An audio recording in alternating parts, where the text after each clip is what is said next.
السلام عليكم متابعينا الأعزاء. فيديو اليوم مليء بالأخبار الساخنة: إهانة بالوتيلي لنيمار، وقرار المحكمة في قضية ليفربول وتوتنهام، والعقد الخاص بين لامين يامال وبرشلونة، ومنشور صلاح الذي قام بحذفه، وسبب اعتذار حكيمي، ومشكلة جديدة لريال مدريد والسبب ميسي. كل هذا والمزيد تجدونه في فيديو اليوم حصاد الأسبوع. وقبل أن نبدأ لا تنسى الاشتراك، وبسم الله بدأنا.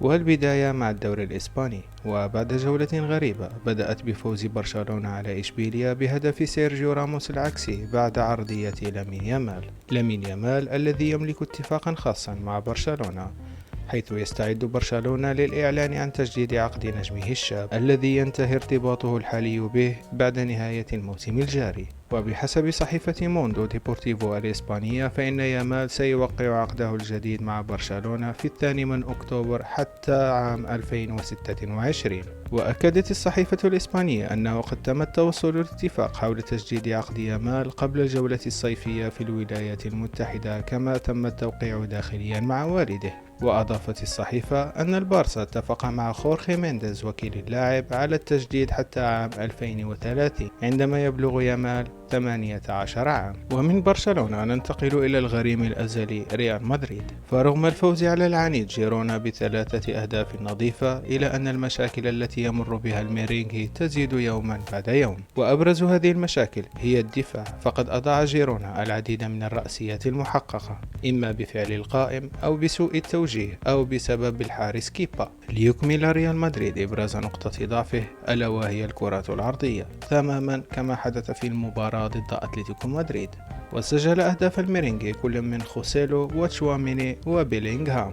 وشهدت المباراة طرد ناتشو في الدقائق الأخيرة بعد تدخله العنيف على لاعب جيرونا بورتو، وكان ناتشو قد قدم اعتذارا عن تصرفه الغريب عبر منشور في انستغرام. وكتب ناتشو: أريد أن أعتذر لبورتو عن التصرف غير المتعمد في المباراة اليوم، وطوال مسيرتي الاحترافية لم أقصد أبدا إيذاء أي شخص، آمل أن تتعافى بشكل جيد وبسرعة. ورغم هذا الاعتذار، وكما أشارت الصحيفة، فإن ناتشو قد يواجه عقوبة إيقاف قد تصل إلى 12 مباراة حسب نتائج إصابة بورتو لاعب جيرونا. ويحتل ريال مدريد صدارة الترتيب الدوري الإسباني برصيد 21 نقطة، متفوقا بنقطة واحدة على برشلونة صاحب الوصافة. ونبقى مع مصائب ريال مدريد، ومع مصيبة جديدة سببها ميسي، فقد كشف مياتوفيتش لاعب ريال مدريد السابق عن رغبة انتر ميامي في ضم نجم الميرينغي لوكا مودريتش.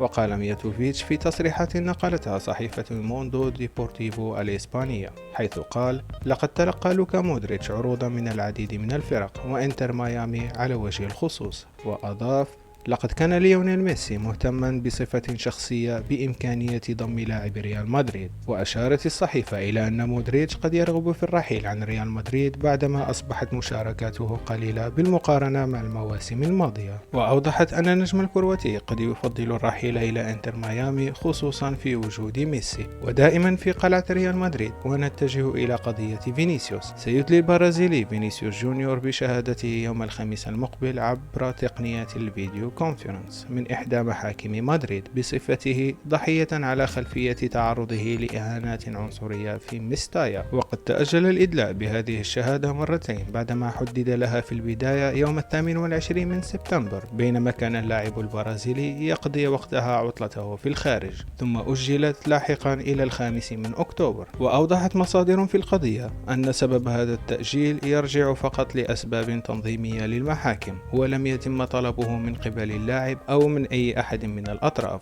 ومن المنتظر أن يمثل لاعب كرة القدم عبر تقنية الفيديو كونفرنس من إحدى المحاكم في مدريد للرد على الأسئلة التي تطرحها قاضية المحكمة في فالنسيا، وكذلك أسئلة بقية الأطراف المعنية، بما في ذلك رابطة الدوري الإسباني لا ليغا، والاتحاد الإسباني لكرة القدم، ونادي ريال مدريد، وهم المدعوون، وكذلك الموكلين للدفاع عن الشباب ال3 المتهمين. ومن الدوري الإسباني الإسباني نشد الرحال إلى البريمير ليج والجولة المجنونة، فقد خسر السيتي أمام الوولفز ب2-0، وسحق أستون فيلا برايتون العنيد ب6 أهداف مقابل هدف، وخسر مانشستر يونايتد بهدف نظيف أمام كريستال بالاس، وسحق أرسنال بورنموث ب4 أهداف نظيفة، وفاز توتنهام على ليفربول في مباراة مجنونة شهدت لعب ليفربول ب9 لاعبين فقط بعد طرد كورتيس جونز ودييغو جوتا وإلغاء هدف لويس دياز بعد قرار خاطئ من حكام الفار. وبهذا الصدد أعلنت لجنة الحكام البريطانية قرارا عاجلا بشأن حكام الفيديو، وأعلنت اللجنة في بيان استبعاد الثنائي إنجليد وكوك من إدارة باقي المباريات التي منحت لهما في الأسبوع الحالي. ونبقى في حسن الريدز، حيث شارك المصري محمد صلاح نجم ليفربول في الاعتراض على هدف الريدز الملغي أمام توتنهام، ورغم أن نادي ليفربول تلقى اعتذارا من لجنة الحكام في الدوري الإنجليزي واعترفت بشرعية هدف لويس دياز، حيث وضع صلاح إعجابا من حسابه الرسمي على منصة إكس على تحليل نشرته شبكة بين سبورت لهدف ليفربول الملغي قبل أن يعود لحذفه في وقت لاحق. وأظهرت شبكة بين سبورت تحليلا كاملا للهدف، وأشارت بشرعية الهدف وعدم وجود أي تسلل. وقالت رابطة الحكام في بيان: تعترف رابطة الحكام المحترفين بحدوث خطأ بشري كبير خلال الشوط الأول من مباراة توتنهام وليفربول. وأضافت: تم إلغاء هدف لويس دياز بداعي التسلل من قبل فريق الحكام الموجودين على أرض الملعب، وهذا خطأ واضح كان من المفترض أن يتم احتساب الهدف من خلال تقنية الفار، إلى أنها فشلت في التدخل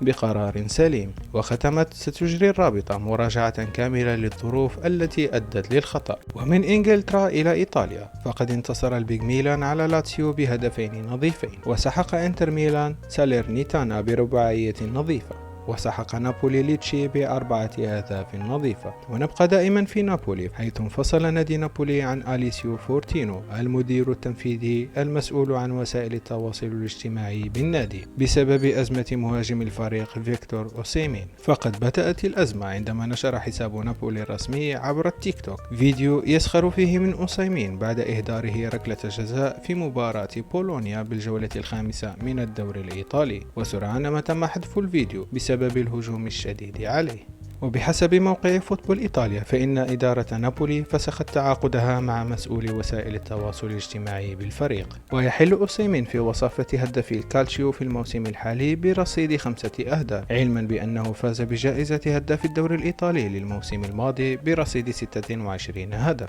ومن إيطاليا إلى فرنسا، حيث علق المغربي أشرف حكيمي نجم باريس سان جيرمان على تصرفه عقب تعادل فريقه سلبيا مع كليرمونت يوم السبت في الجولة السابعة من الدوري الفرنسي. ونشر حكيمي على حسابه بشبكة إكس صورة لجمهور باريس من المباراة، وكتب عليها: شكرا لجميع مشجعينا الذين حضروا بالأمس، نشعر بخيبة أمل من النتيجة، لكننا فخورون بأننا نعرف ما يمكننا الاعتماد عليه.